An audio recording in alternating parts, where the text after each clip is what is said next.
محترم ناظرین، ہمارا چینل حدیث آف دا ڈے ایک خالص اسلامی مذہبی چینل ہے جس میں فرقہ وارانہ اور اختلافی مسائل سے ہٹ کر سادہ اسلامی معلومات اور فقہی مسائل کو عام فہم انداز میں پیش کیا جاتا ہے۔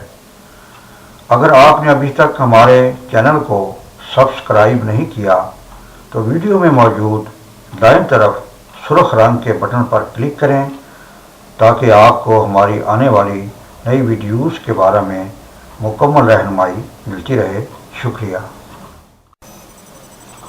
الحمدللہ رب العالمین والصلاة والسلام علی اشرف الانبیاء والمرسلین سیدنا و مولانا محمد وعلی آلہ وصحبہ اجمعین، اما بعد۔ قال اللہ تبارک و تعالی فی القرآن المجید والفرقان الحمید، اعوذ باللہ من الشیطان الرجیم، بسم اللہ الرحمن الرحیم۔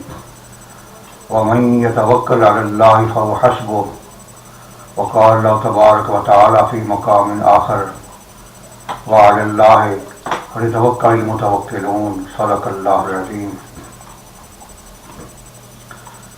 ارشاد باری تعالی ہے، جو اللہ تبارک و تعالیٰ پر بھروسہ کرے تو اللہ تبارک و تعالیٰ اس کے لیے کافی ہے، اور فرمایا کہ اللہ پر ہی چاہیے بھروسہ کریں بھروسہ کرنے والے۔ ان آیات کریمہ میں یہ بات بیان کی گئی ہے کہ ایک مومن مسلمان کو صرف اور صرف اللہ تبارک و تعالیٰ پر ہی بھروسہ کرنا چاہیے۔ انسان ایک لاچار اور ضعیف مخلوق ہے۔ ارشاد باری تعالیٰ ہے، خلق الانسان ضعیفا، کہ انسان کمزور پیدا کیا گیا ہے، یعنی انسان ایک کمزور لاچار مخلوق ہے۔ اس کے اختیار کی ایک حد مقرر ہے، اس سے آگے وہ نہیں جا سکتا۔ یعنی جو کچھ بھی کر لے، اس نے کوئی کام کرنا ہے، اس نے کوئی منصوبہ بنایا، کاروبار ہے یا کوئی اور چیز ہے، اس نے منصوبہ بنایا کہ میں نے مثال کے طور پر کپڑے کی دکان لگانی ہے۔ اب وہ یہ تو کر سکتا ہے کہ اچھی سے اچھی دکان مارکیٹ میں خرید لے، اس میں اپنی حیثیت کے مطابق لاکھوں کا مال ڈال دے۔ اب وہ بیٹھا ہے گاہک کے انتظار میں۔ اب اس کے اختیار کی حد ختم ہے، اس نے جو کچھ کرنا تھا وہ کر لیا۔ اب گاہک کو بھیجنا، دکان کو چلانا، گاہکوں کا دکان میں آنا، اسے نفع ہونا، اسے کاروبار کا چلنا، یہ اللہ تبارک تعالیٰ کے اختیار میں ہے۔ اس کے اختیار میں یہ بات نہیں ہے۔ اس کے بعد سے ایک چھابڑی والا جو گلیوں میں آواز لگا کر کے سودا بیچتا ہے، اس کے بعد اتنے گاہک آ جاتے ہیں وہ سنبھال نہیں سکتا، اور بار بار دیکھا گیا کہ بڑی سے بڑی دکان لگانے والے بھی خسارے میں اٹھ جاتے ہیں۔ یہ تو عام طور پر مثال ہے۔ صحت ہے، تندرستی ہے، بیماری ہے، کسی چیز پر اس کا اختیار نہیں ہے۔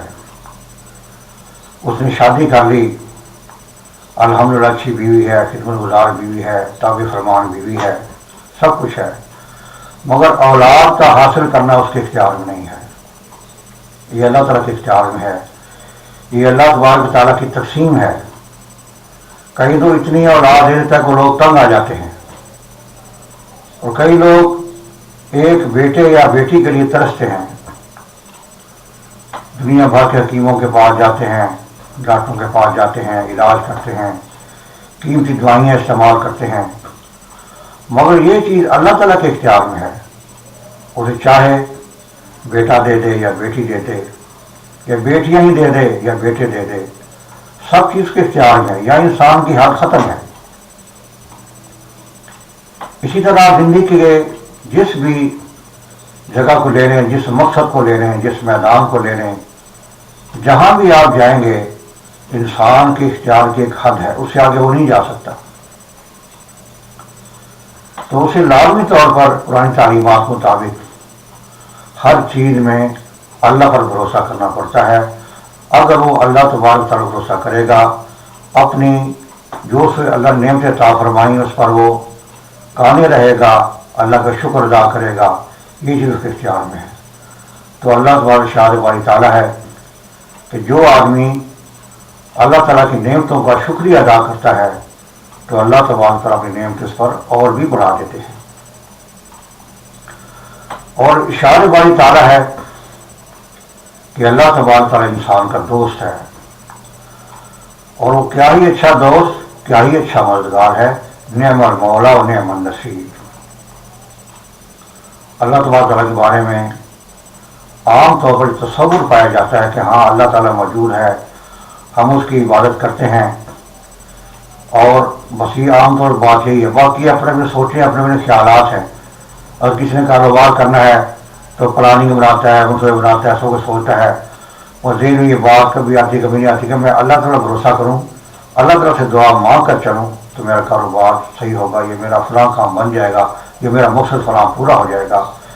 اس لیے قرآن تعلیمات میں یہ بات اہم ہے۔ اللہ تعالیٰ ارشاد فرماتے ہیں کہ ہمیشہ ہر مسلمان کو اللہ پر بھروسہ کرنا چاہیے، اور یہ کتنی بڑی بات ہے کہ امید توکل و حسب، کہ جو اللہ پر بھروسہ کرے اللہ اس کے لیے کافی ہے۔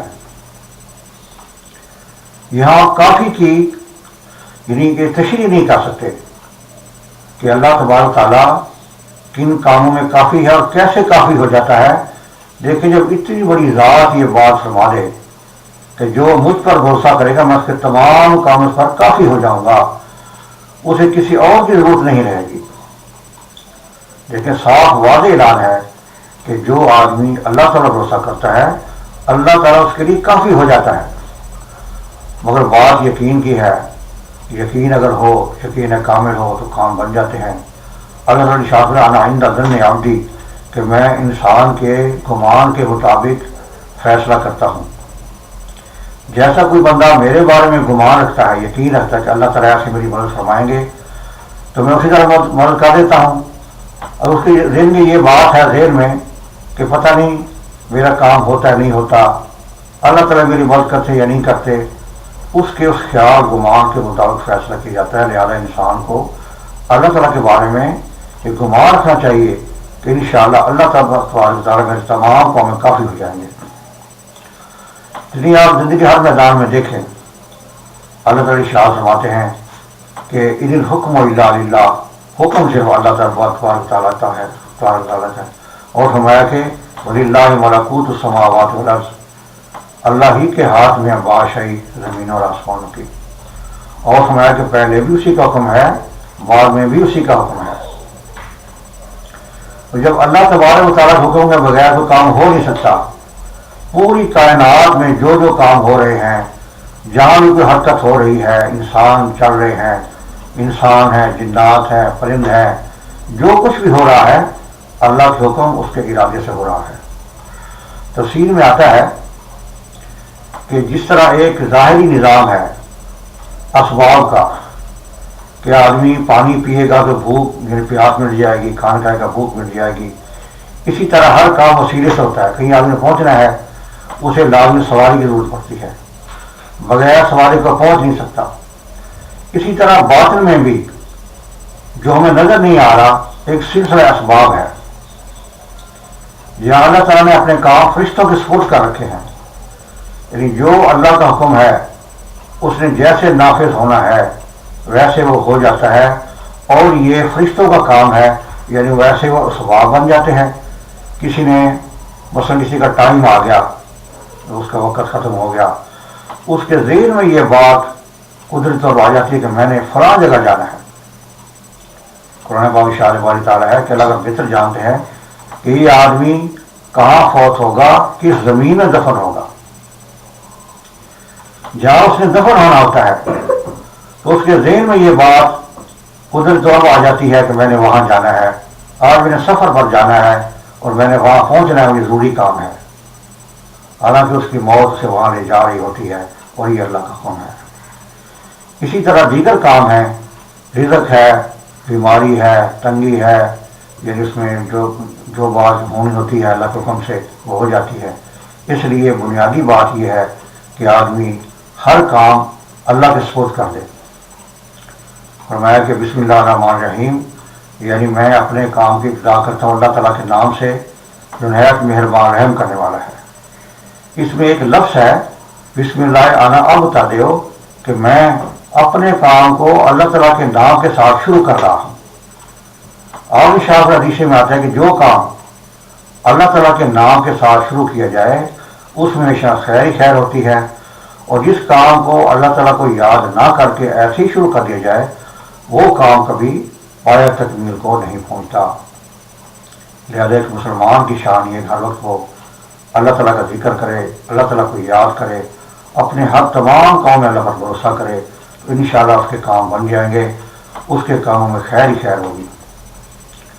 اللہ دعائے مجھے اور آپ کو اچھے اعمال کرنے کی توفیق عطا فرمائے، خاتمہ ایمان پر فرمائے۔ ہمارا علینا الا البلاغ المبین۔